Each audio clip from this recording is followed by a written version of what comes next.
as we develop the practice, we begin seeing more and more clearly the negative effects of unrestrained action in body and speech. And we begin to let go of those causes of suffering in our lives while also building good within us in our actions and what we say. From a chitta affected by darkness and defilement, the chitta, the mind of a putujana or worldling, we develop the chitta or mind of a kalyana, a person, a beautiful being. And slowly the kilesa within our hearts grow lighter and weaker. Yet we should not expect such transformation to occur too quickly, as even a beautiful being like this, a practitioner, will still have kilesa present in the heart. We've lived with these defilements for an immensely long time, and their giving up is affected in us little by little.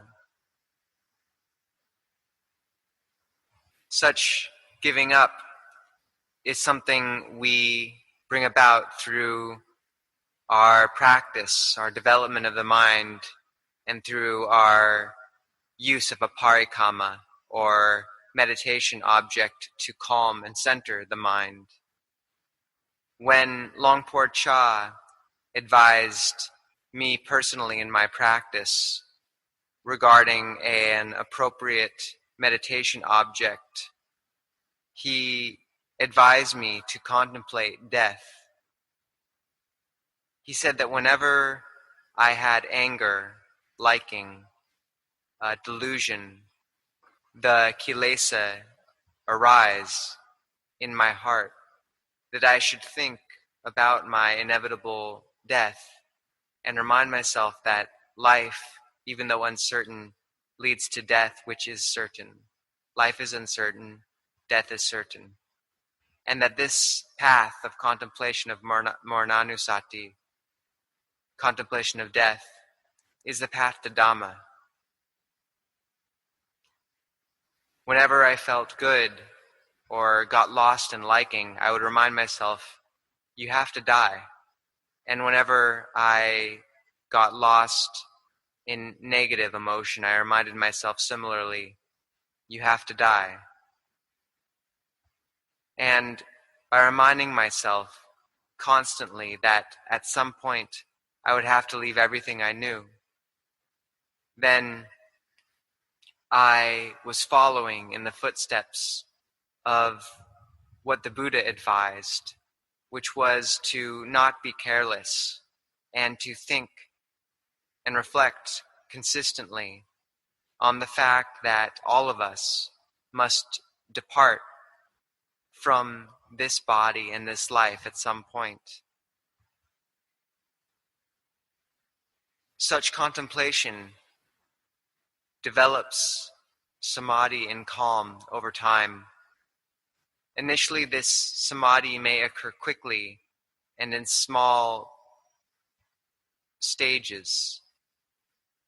We call this sort of samadhi or lucid calm khanika samadhi, or momentary concentration.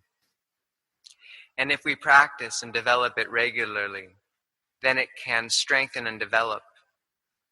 And eventually we may find that our bodies and minds grow light and buoyant. We may experience our mouths watering, our bodies feeling large, small, expanding, contracting. The mind may feel tight and gathered at one point. The parikama or word meditation mantra, Buddho, may disappear. And all of these may be signs of the mind growing calm and peaceful. We may find that we just are with the breath and that our meditation object, our meditation word, has disappeared. Sometimes it may even feel like the breath itself goes, and in such a case, we should not be afraid or worry. This is natural and a frequent experience on the road to samadhi. So this experience of samadhi is characterized by 5 factors: vitakka, vichara, piti, sukha, and ekaggata. That is, directed thought and evaluation, rapture, pleasure, and one-pointedness of mind. And describing the first 2 factors of vitakka, vichara, or directed thought and evaluation, it's important to realize that when based in the practice of samadhi, these 2 qualities are not directed towards outside thought, but rather just on our kammatthana or meditation object. For example, the breath or the contemplation of death. In the case of the contemplation of death, the vitakka vichara, the thought, may be what tells us or reminds us this life is uncertain, death is certain.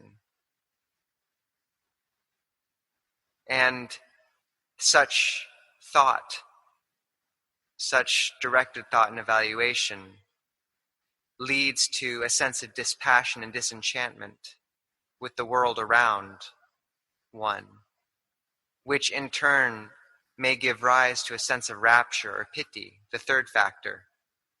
And the mind, taking joy and refreshment from its object, becomes gathered around that object naturally on its own, without effort from us. This is a deepening of samadhi. It's a samatha kammatthana, or concentration practice towards calm. The kilesa in such a state are suppressed, and the mind becomes quiet. As we practice such a technique regularly, the 5 hindrances, sensual desire, dislike, sloth and torpor, doubt and restlessness and anxiety, leave the mind. And we begin to practice constantly. We put forth effort as we sit, as we walk, Jangram, and even put forth effort to continue sitting for long periods when the body protests and hurts, when we experience great pain. Longpo Cha taught us to fight and confront dukkha vedana, or painful feeling. He taught us to fight or confront drowsiness in whatever way we're able to. If we think we can sit through it, then we may try, but frequently we're not able to just dispel such drowsiness through sitting, in which case we may walk, Jangram, walk backwards if that helps, and if we're extremely fatigued. We may splash water on our face. All of these are instructions that the Buddha gave to Venerable Mahamoggallana as he practiced, trying to attain arahantship. His practice was successful. His effort paid off. In 7 days, he attained arahantship. Sariputta, the other greatest disciple of the Buddha, and that foremost in wisdom, had more wisdom to develop, and it took him longer for that reason, 15 days, to achieve arahantship. These can serve as inspiration and inspire us to practice following our Kruba Ajahns, our great teachers' instructions. The path is correct. That which they've taught is something they know from experience. Longpo Cha was an enlightened being, an arahant, and the method he gave us and expounded leads to that same goal which he experienced. So we should ask ourselves how well we're following what he instructed. How strong are our characteristics, our qualities of dana, giving, sila, ethics? How much samadhi have we developed? How much effort are we putting forth? We've ordained for the sake of Nibbana. As we ordain, we repeat the words Nibbana Sachikaranataya Imang Kasawanga Hetawa. Namely, for the sake of the realization of Nibbana, for the giving up of all dukkha, we take this robe. And we need to ask ourselves if we truly are putting forth effort in line with our determination. Are we trying to keep mindfulness in all of our postures? The Buddha taught a path to awakening. He taught Sariputta to see that all the 5 khandhas or aggregates were just anicca, anatta, and dukkha. That is, inconstant, not self, and suffering. And when Sariputta saw that these 5 khandhas, or name and form in a different way of speaking about them, nama-rupa, were just this much, it was a cause for his awakening. We may reflect on this link in the cycle of dependent origination, nama-rupa, or name and form, and how it gives rise to the 6 sense bases which provide the condition for contact. The tongue tastes, the eyes see, the ears hear, the nose smells, the mind experiences mental phenomena, the body experiences physical impact. And we can look at the body and form in this way. We can break it down in this way. Or we can look at rupa, the body, form, as the 4 elements: earth, air, water, fire. We may divide it into its different parts and see it as a subha, or not beautiful. We can see the outside unbeautiful aspects and elements of it. The hair of the head, the hair of the body, nails, teeth, skin. Or we may just know our breath going in and out. And this is the body as well. It's mindfulness of the body, the first satipatthana. We may know the body moving through all of its postures. We may remain aware of it in its various actions through the day of speaking, standing, remaining silent, sitting, etc. This is all the body, form, rupa. We may divide it into its different elements. The earth, which manifests in the bones and solid parts. The water element that manifests in our blood and liquid elements. The fire, which is the heat. The air, which is the movement and breath. Separating these out, the chitta becomes quiet. It understands that the body has to pass, and it sees its impermanence.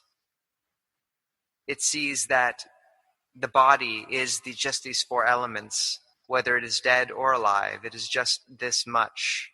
It is not a self, not a person, not a being. And such practice is essential.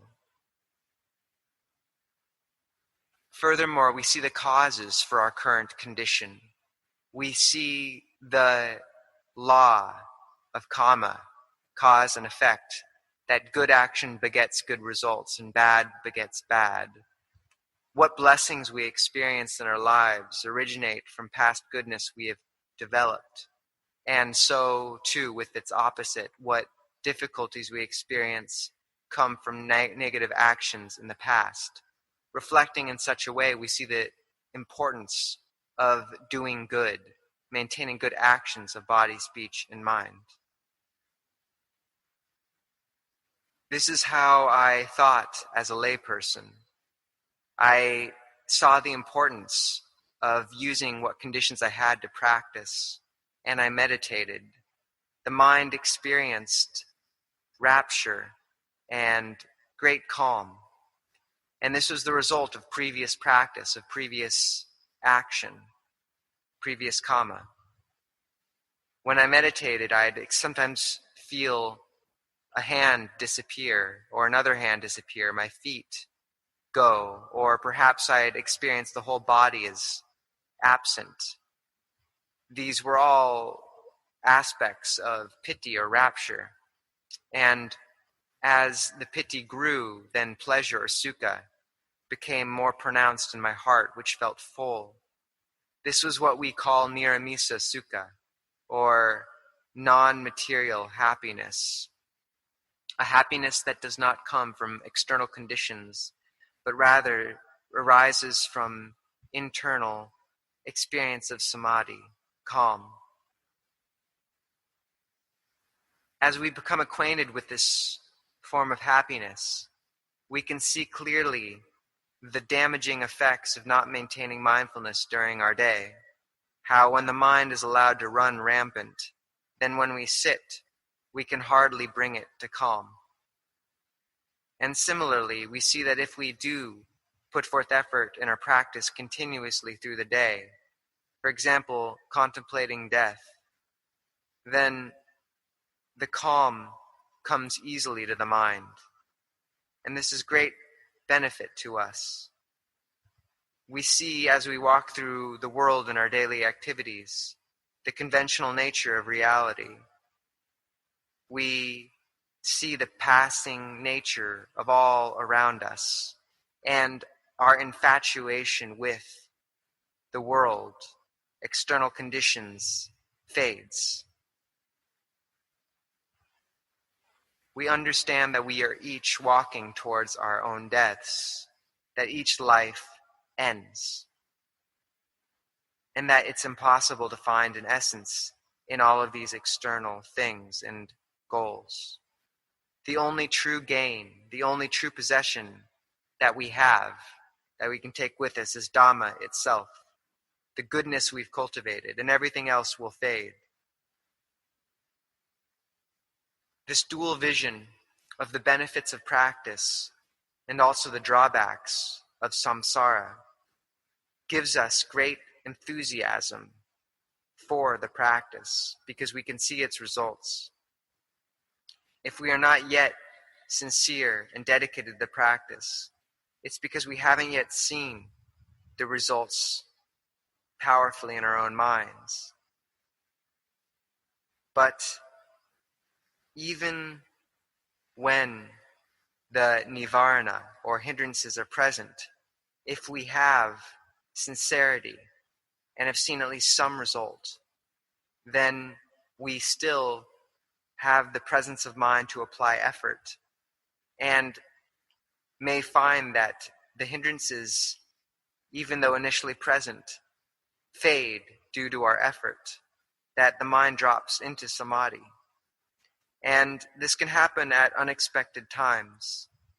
For example, when I lived near Longpor Cha, I would frequently go to his kuti and listen to him speak on Dhamma. As I listened, rapture would arise, my faith would grow. And this was the paramita I'd cultivated in previous times, that my listening to his Dhamma was enough to give rise to calm and wholesome states. But other monastics might more enjoy practicing alone at their kutis, walking, meditation, and sitting. And this is their own character. It's not better or worse. Just as the Buddha's disciples had different characters, so practitioners now do as well. Longpo Cha taught that as the citta or mind becomes more refined, then it can see more and more deeply into that attachment which most of us are blind to initially, namely our attachment to the body. It begins to contemplate the body, and as it sees it as unbeautiful, the citta becomes more and more calm. At times I went to great lengths for the sake of this contemplation, meditating in a cremation ground. I asked myself why I was afraid, but I was not able to answer myself initially and retreated into my glot or umbrella tent, where I sat in meditation. The mind gathered and gained strength to the point where I was able to gather the courage to go outside and walk meditation in the cremation ground. And I asked myself what I was afraid of.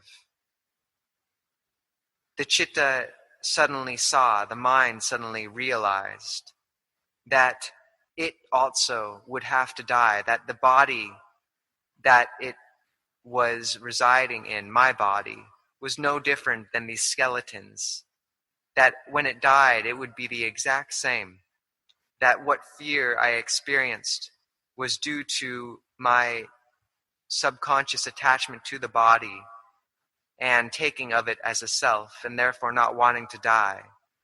And so the skeletons and visions of death around me were a confrontation and gave rise to terror. But as it saw truth, the citta, the mind, became calm and quiet.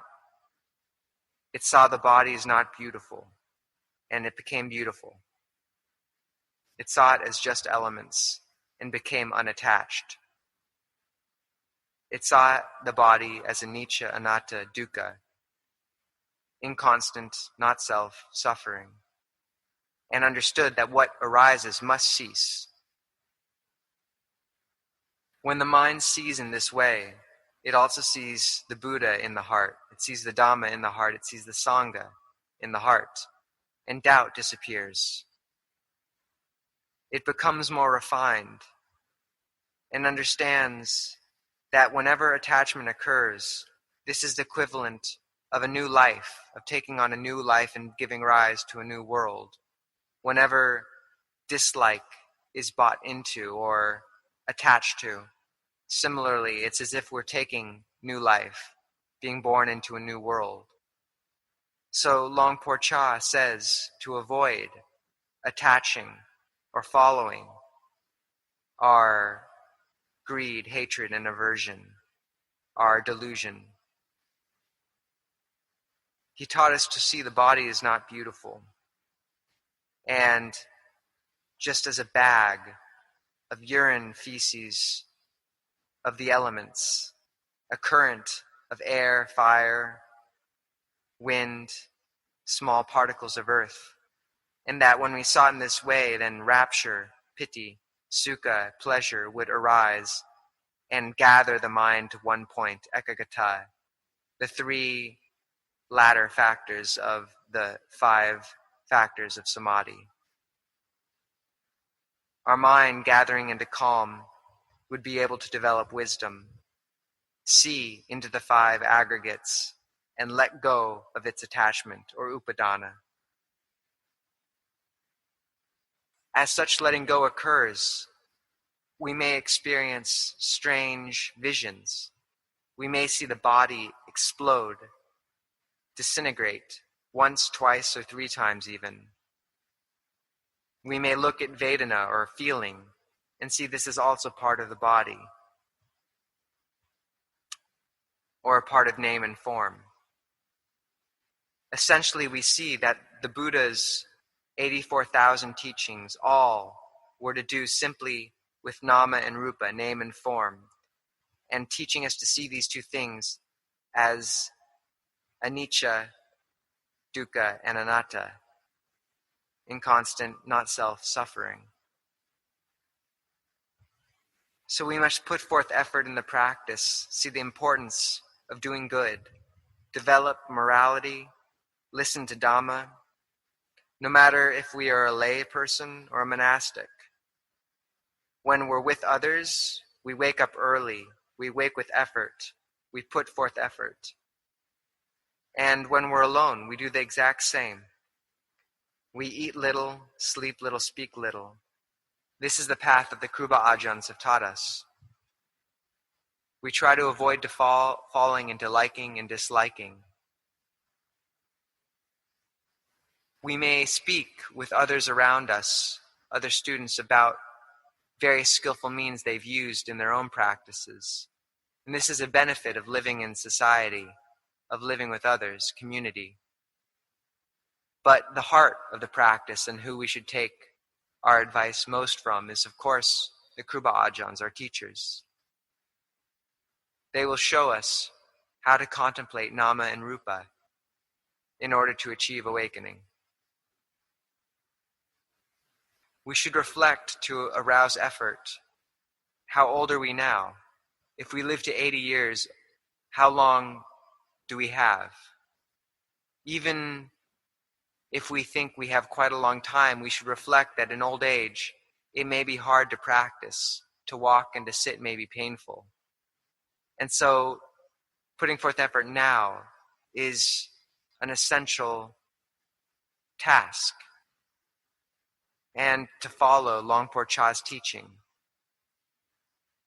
to develop patient endurance, to bear with mental impressions and moods, to strengthen our morality, to deepen our samadhi, to sharpen our wisdom.